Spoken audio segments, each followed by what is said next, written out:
dosis vertebral, esos datos de calvicie que podemos tener nosotros. Y en este paciente, aunque es delgado, podemos ver disminución del trofismo generalizado, pero más bien distal que proximal, que algunas veces podríamos diferenciarlas del tipo 2 de distrofia mectónica. Perdón por la emoción. Siguiente. Y bueno, vamos a ver la marcha del paciente. Si vemos, tiene cierta tendencia a este patch, pero no muy evidente. Se podría decir que son los pacientes en donde tienen un mejor pronóstico en relación a progresión. Sin embargo, todas las afectaciones multisistémicas pueden complicarles más durante el transcurso de su vida, pero ellos pueden vivir por mucho tiempo. Y bueno, vamos a observar en relación a las mujeres, estas mujeres no son de la misma familia, son totalmente diferentes, ¿verdad? Y observamos otra vez la hipotrofia a nivel de los maceteros, la artrosis parafemoral, y vamos a ver que también hay una afectación a nivel del esternocleidomastoideo, la debilidad a nivel distal y la disminución del trofismo, a nivel distal también de las extremidades. Siguiente. Y bueno, esta es una paciente un poquito más afectada. La miotonía a nivel de los ojos es difícil a veces encontrarla, se ve más en las alteraciones de los canales. Sin embargo, hay pacientes que tienen esta afectación más evidente y está relacionado genéticamente. Y podemos observar que al principio no van a tener tanta afectación proximal, cuando ya es más severo ya se va a afectar también proximalmente y las extremidades inferiores a nivel distal. Hay una clasificación, o no una clasificación, pero una escala de valoración funcional que se llama MIPS, que es en donde se estratifica dependiendo de cómo se encuentran estos pacientes según a su evolución. Y bueno, cuando se denomina que es uno, cuando es asintomático, y esto se puede realizar cuando se hace un estudio electrofisiológico, hay algunos pacientes que tienen, inclusive nos han llegado por síndrome de túnel del carpo, ¿verdad?, en donde hay problemas a nivel de dolor, y si nosotros los valoramos y exploramos, vemos que tienen miotonía, o a veces cuando ahorita les van a mencionar que se le está haciendo un estudio genético, a veces no tenía síntomas y el estudio genético habla de que tiene una alteración a este que está diciendo que tiene una miotonía, una distrofia miotónica. Y el tipo 2 es donde podemos encontrar signos mínimos, ¿verdad?, como la miotonía, que es característica, la atrofia a nivel de maceteros, la debilidad facial, alteraciones a nivel de esternocleidomastoideo, tosis, la voz nasal y debilidad de los flexores de los dedos. Y ya cuando vamos al tipo 3, es cuando no solamente está la afectación distal, pero ya no hay debilidad todavía proximal solamente en el tríceps. Es algo interesante poder ver que hay una afectación de este músculo. Y en el tipo 4 ya hay una afectación tanto proximal, aunque sea ligera y moderada, y en el tipo 5 ya hay una afectación severa, no solamente a nivel distal, sino a nivel proximal, y ya ellos presentan dificultad para realizar su deambulación y sus traslados. ¿Sí?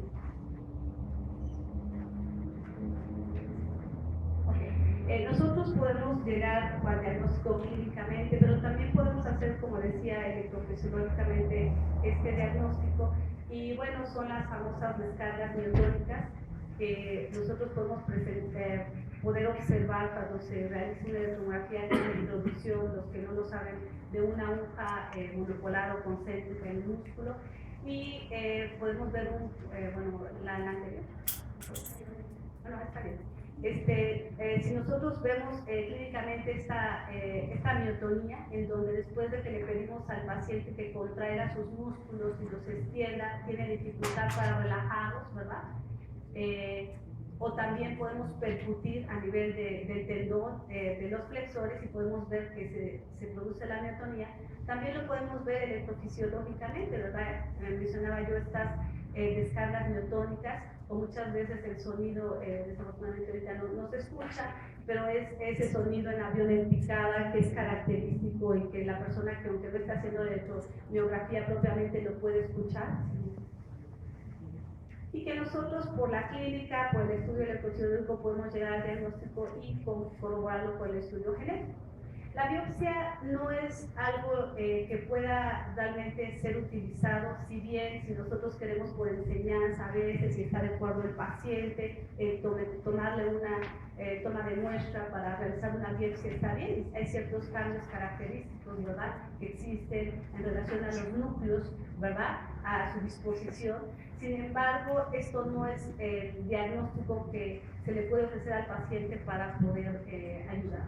Pero hay algunos otros datos a nivel multisistémico, como es a nivel del cerebro, y por ejemplo, tanto los niños pequeñitos, los congénitos o los infantiles o pediátricos pueden tener alteraciones importantes, y también los adultos. Se ha observado que se puede encontrar atrofia cortical o dilatación ventricular o lesiones minimizantes en estos pacientes, y esto nos va a reflejar posteriormente que puedan tener un retraso mental, un problema de la cognición o un lento aprendizaje dependiendo de las edades que se encuentren. Y bueno, esto quizás es una de las áreas multisistémicas que quise poner aparte, es la área o complicaciones cardiorrespiratorias, porque esto es lo que realmente van a poner en peligro la vida del paciente. Sabemos que todas las enfermedades musculares van a tener problemas a nivel cardiológico y respiratorio. Sin embargo, estos pacientes pueden hacer bloqueos de la rama derecha de las de His, bloqueos incompletos auriculoventriculares, ¿verdad? Y que estos pueden originar que ellos necesiten un marcapaso, pero también van a tener problemas respiratorios importantes por la debilidad muscular de los músculos respiratorios. Y bueno, se puede hacer una polesonografía, o bien no necesariamente hasta llegar a una polesonografía, sino ver cómo está saturando a través de una camografía y ver sus niveles de oxígeno. Y muchos de estos pacientes pueden caminar y llegar a una terapia intensiva, y es en donde debutan y pueden sospecharse que es un paciente con distrofia miotónica. Esto es algo muy importante, inclusive como yo les mencionaba, ellos van a ser sometidos a alguna intervención quirúrgica, y es importante poder ver que estos pacientes tienen la habilidad respiratoria neuromuscular y algunas otras afectaciones a nivel del sistema nervioso central. Y bueno, el doctor Jonathan a continuación les va a hablar y hacer la correlación entre lo clínico y lo genético.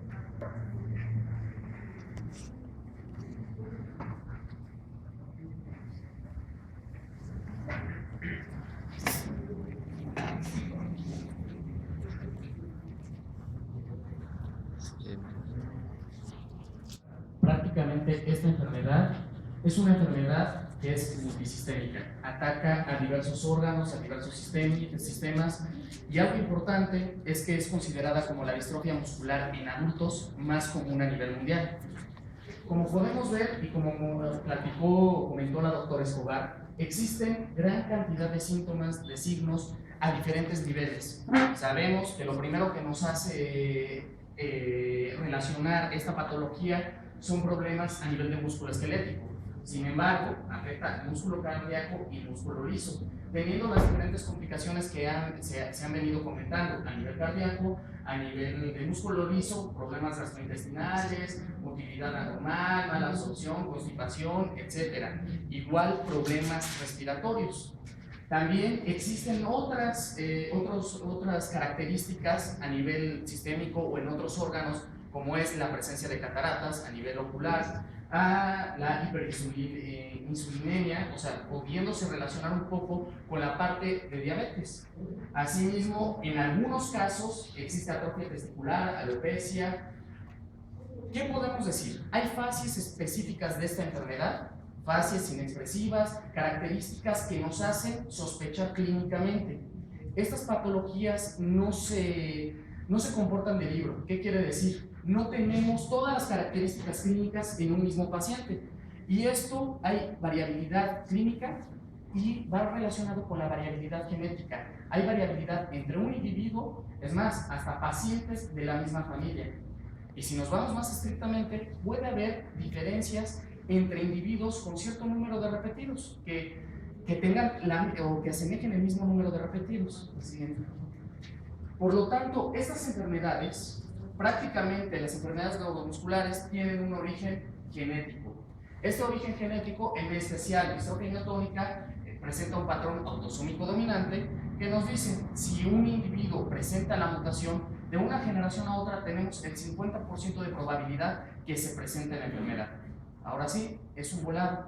¿de acuerdo? Tenemos nuestra información genética de papá y la información genética de mamá. Y de acuerdo a esta, si tenemos una mutación o una variante genética que produzca la enfermedad, vamos a transmitirla si esta es la que le heredamos a uno de nuestros hijos. Estas enfermedades genéticas, nuestro DNA se compone de muchos factores o componentes a nivel del DNA, del genoma.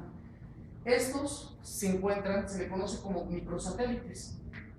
Ustedes saben o conocen que el DNA se forma de 4 letritas: adenina, guanina, timina, citosina, y esto es la base de toda nuestra información genética y nuestro código genético. Y toda esta información es como si viniera en un libro, y en ese libro podemos tener fracciones, oraciones, que pueden tener estos repetidos, estas repeticiones. Estas repeticiones son los que se le conoce como microsatélites. El genoma humano está formado por alrededor de un 3% de estos componentes, que pueden ser repeticiones mononucleótidas, dinucleótidas, se repiten, son variaciones en el número de repetidos en tándem a lo largo del genoma, trinucleótidos, tetra, penta o hexanucleótidos. Estas variaciones genéticas generalmente se les conoce como polimorfismos. ¿Qué quiere decir? En el genoma humano son comunes, son variables, pero no están asociadas con una patología. Sin embargo, estas variaciones o estos tripletes repetidos, de acuerdo a su localización genética, llámese promotor, un intrón, un exón, en alguna zona reguladora, si se expanden de manera normal, es cuando se produce la enfermedad. En este caso, en distrofia miotónica, todos, como dijimos, tenemos repetidos normales que van desde 5 hasta 34 repetidos. Mi papá me puede heredar unos repetidos de 15 repetidos, mi madre de 10 repetidos, y estos los conozco como alelos. Cuando hacen la combinación, hacen un genotipo. Estos son estables, generalmente no van a variar de una generación a otra. Sin embargo, cuando existe repetidos en el rango de 35 a 49, se les conoce como premutación. ¿Qué quiere decir? Un individuo puede tener estos repetidos y en su vida va a desarrollar la patología. Sin embargo, si estamos en este rango, se le conoce como un rango de inestabilidad. De una generación a otra, podemos o se puede expandir estos repetidos, este tracto, y puede aumentar por encima de 50. Por encima de 50 nos da la patología. Estos repetidos se encuentran en esta región, en una región no codificante. Generalmente, si ustedes recuerdan, las regiones codificantes son las que nos van a dar la información precisa para formar una proteína. Sin embargo, esta mutación se encuentra en una zona reguladora. No afecta directamente a la proteína que codifica este gen, la proteína sinasa de la distrofia miotónica. La siguiente, por favor. Ahora bien, una parte muy importante en esta enfermedad es el diagnóstico. Como dijo la doctora Escobar, tenemos y podemos tener la sospecha clínicamente, tenemos fases específicas que nos podría indicar o nos puede llevar a un diagnóstico de distrofia miotónica. Sin embargo, para distrofia miotónica hay dos tipos: distrofia miotónica tipo 1 y tipo 2. Físicamente, las anormalidades son muy parecidas entre ambas, aunque por ahí se dice que distrofia miotónica tiene una debilidad distal, empieza de manera distal, y miotónica tipo 2 es de manera proximal. Puede haber casos que puede estar entrelazado o mezclado. Ahora bien, la electromiografía es muy precisa, las descargas miotónicas, además nos puede determinar, pero puede existir estas descargas miotónicas en otras enfermedades como las canalopatías. Y en niños, como dijo la doctora Escobar, no podemos hacer la relación con las descargas miotónicas. Entonces, uno de los métodos más comunes o más importantes es realizar el diagnóstico molecular, que generalmente se hace en un gel, está marcado por radioisótopos, está basado en una técnica que se le conoce como Southern Blot, y separa, de acuerdo al número de repetidos, va a separar las bandas. Como toda técnica, tiene pros y contras. En este caso, si tenemos o usamos marcaje radioactivo, esta marca tiene una vida media pequeñita, 14, 15 días. Entonces, para hacerlo de manera rutinaria, es un poquito complicado. La siguiente. Además, cuando son alelos muy grandes, estos alelos muy grandes hay una, ahora sí, aquí como decimos que cuando hay una patología va desde 50, desde distrofia miotónica de 50 repetidos y se ha observado hasta 4000 repetidos. Ahora bien, cuando hacemos una amplificación tenemos que separar esa doble cadena, pero como son tantos repetidos y son regiones ricas en CG, que es la unión más fuerte a nivel de pares de bases, lo que provoca es que esta desnaturalización de la cadena sea complicada y por lo tanto podemos tener estos falsos negativos. Además, en regiones limítrofes, en individuos normales o de premutación, estas bandas se observan muy anchas, que puede haber una difusión de la banda, lo cual nos podría meter en aprietos para dar un diagnóstico preciso. Presidente. Para eso, aquí en el Instituto Nacional de Rehabilitación utilizamos o hicimos un diagnóstico de manera rutinaria a través de un sistema de electroforesis capilar, el siguiente, con lo cual amplificamos nuestro DNA donde se encuentran los repetidos. Y a partir de este sistema es muy parecido a los geles, pero nos van a dar estos piquitos que son muy específicos y nos separan a partir del número de repetidos o pares de bases. A partir de esto podemos determinar cada uno de estos alelos qué número de repetidos tiene. Por ejemplo, este es un alelo normal de 10 repetidos y esta es una premutación de 47 repetidos. Ahora bien, cuando los alelos son muy grandes, 3000, 4000, es más, 800, 300 repetidos, por el mismo efecto que les comentaba, híjole, a lo mejor no observamos este otro alelo, la siguiente.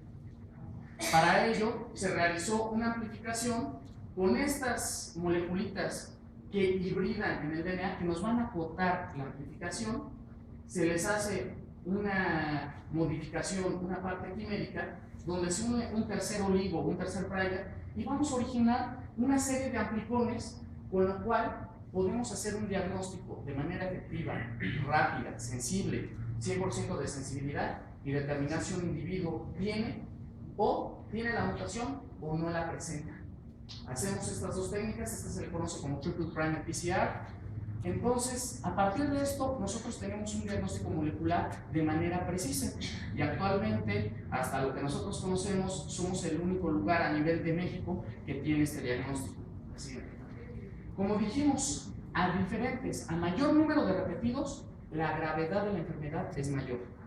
Mayor número de repetidos, la edad de inicio es más temprana y su severidad es mucho mayor. A esto se le conoce como fenómeno de anticipación. Y como pueden ver, un individuo con bajo número de repetidos, que ya estamos superando el umbral de la que se le conoce como mutación, 80 repetidos, pero a lo mejor esta señora con 80 repetidos no desarrolla la sintomatología hasta una tercera edad. Y a lo mejor podemos ver nada más algunos problemas de catarata, algunos problemas de diabetes, y en un momento dado, algún momento de debilidad que a lo mejor pasa desapercibido porque se encuentran en una tercera edad y siempre decimos, es que ya está viejito.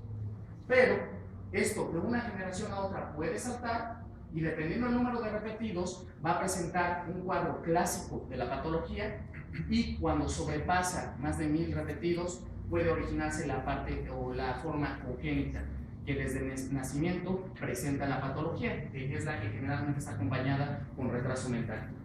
Así, ¿cómo se desarrolla, cómo se produce esta patología?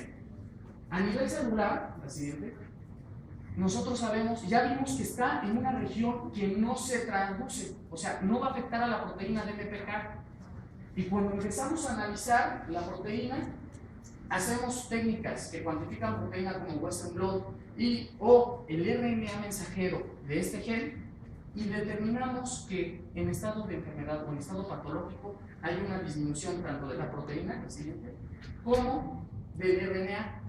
Y siempre decíamos, menos proteína es la enfermedad, ¿no? Haploinsuficiencia, la siguiente.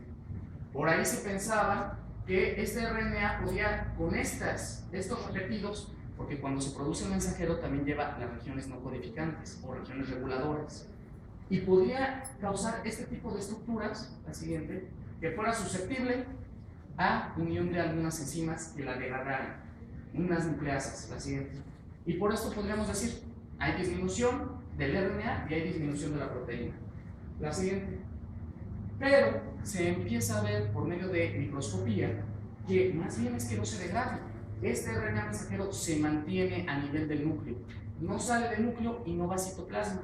La siguiente, por técnicas de Fish se puede observar que en un individuo sano no se observan estos agregados, y en un paciente a diferentes niveles celulares, neurona, músculo, glía, etcétera, se observan estos agregados nucleares. La siguiente. Para ello, científicamente se utiliza y generamos modelitos que tengan la enfermedad. En este caso, la mutación de un ratón knockout. ¿Qué quiere decir? No presenta la enfermedad. No presenta el gen, mejor dicho, el gen de DMPK. Y cuando lo empiezan a analizar, se dan cuenta que no tiene toda la sintomatología. Entonces, no solamente este era el problema. La siguiente. Se habló de algunas cuestiones que podría estar conformando una conformación tridimensional a nivel de DNA que estuviera afectando genes vecinos como SIC5, que se ha asociado a desarrollo ocular, generalmente es un homólogo en Drosophila melanogaster, o DMWD, que se asocia con atrofia testicular. Entonces, por ahí podríamos explicar algunas de las características. Sin embargo, en los últimos años se ha observado que este RNA que forma estas estructuras, que se queda en el núcleo, lo que va a producir es que se empiecen a unir varias proteínas. Proteínas que nosotros les conocemos como factores de transcripción o factores que intervienen en procesamiento alternativo.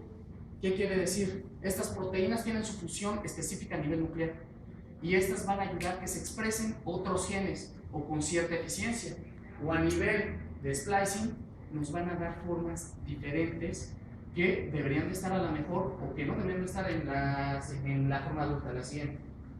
Por aquí podemos ver que cuando hay un secuestro de estas proteínas MDNL, muscle-blind, hay una disminución o se activa CEL por fosforilación, hay un cambio de esta forma exónica que debería de estar en el adulto y se producen formas alternativas o aberrantes que generalmente se encuentran solamente en etapa fetal y por tanto puede estar modificando muchos genes. La siguiente. Por ahí ahora se ha visto que también si estos factores de transcripción, STAT1, STAT3, SP1, pudieran intervenir en la transcripción de otros genes que se les conoce como genes de microRNA. En la actualidad se conocen al menos 6 microRNAs que están asociados o que se presentan, aumenten su expresión. Estos microRNAs también regulan la expresión de muchos genes. Entonces, ahora podemos entender por qué existe toda esta gama o problemas a nivel celular y pueden originar problemas en diferentes genes. Por ejemplo, canal de cloro explicaría un poco la miotonía, troponina cardíaca, problemas cardíacos, varias de estas proteínas musculares a nivel muscular o a nivel del sistema nervioso central, tau, N-metil de aspartato, precursor de proteína mieloide. Entonces, por ahí podemos estar asociando cuál es el problema multisistémico. La siguiente. Por ahí existe otra teoría que estas RNAs pueden ser procesados y funcionar como otros microRNAs para regular otros genes. Entonces, es una complicación de muchísimos factores o mecanismos celulares. La siguiente. Y bueno, ¿qué nos sirve conocer? La patología. Nos sirve conocerla bien, saber qué es lo que está pasando en cada célula. ¿Para qué? Para generar alternativas que podamos en un momento dado parar o revertir una patología como tal, en este caso distrofia metónica. Hay tratamientos, hay algunos fármacos, sin embargo solamente nos van a eliminar síntomas. Es una enfermedad que hasta ahorita no tiene cura, pero es completamente tratable. Alternativas: degrademos este RNA mensajero directamente, lo degradamos. El problema: degradamos el RNA mensajero, vamos a degradar el bueno, el normal, como el mutado. Entonces nos puede traer otras consecuencias. Neutralizar, ¿qué significa? Vamos a generar alguna molécula que tenga una base de nucleótidos como tipo un antisentido que se una a este mensajero y evite que se unan estas proteínas, o diferentes moléculas químicas que hagan la misma función y que estas proteínas que son secuestradas se liberen y que no sean secuestradas. Podemos tratar de sobreexpresar muscle que es una proteína que es la que se está secuestrando, o tratar de regular la función de esta proteína, de SEAT1, para evitar que no haya tantos estos cambios. Sin embargo, como dijimos, son muchísimos mecanismos. O, en su momento dado, dijimos que hay cambios en el splicing alternativo. Vamos a modificar el RNA y por tanto nos va a dar una isoforma, una proteína completamente diferente. Entonces, por algunas técnicas que se le conoce como exon skipping, podemos modificar ese splicing y tratar de regular la transcripción. La siguiente. Y por último, reparación. Podemos o se han hecho técnicas para regular regular este mensajero que está anormal, con un número de repetidos excesivos, y tratarlo de reparar por medio de técnicas que se les conoce como transsplicing. Pero podemos modificar este mensajero y quitarles ese tracto. Ahora bien, todos estos aspectos se encuentran en investigación, modelos celulares, algunos en modelos animales. Entonces, en algunos casos ha habido buenas opciones donde podemos ver que podemos parar la patología o revertirla. Claro, no hemos llegado al humano y aquí todavía tenemos mucho que investigar, cuáles son las mejores herramientas para poder revertir una patología en este sentido. Y bueno, aquí nada más para comentarles, en el Instituto Nacional de Rehabilitación, además de dar el diagnóstico, algo importante, que en el hospital se les da una atención multidisciplinaria, diferentes especialidades, porque es una enfermedad multisistémica. También se está viendo esa parte de investigación, generar modelos, caracterizar mejor la enfermedad y poder en un momento dado, tal vez mediano o largo plazo, tener mejores herramientas. Y bueno, yo agradezco a mucha gente que está en el laboratorio donde me encuentro, además de la parte clínica. Gracias.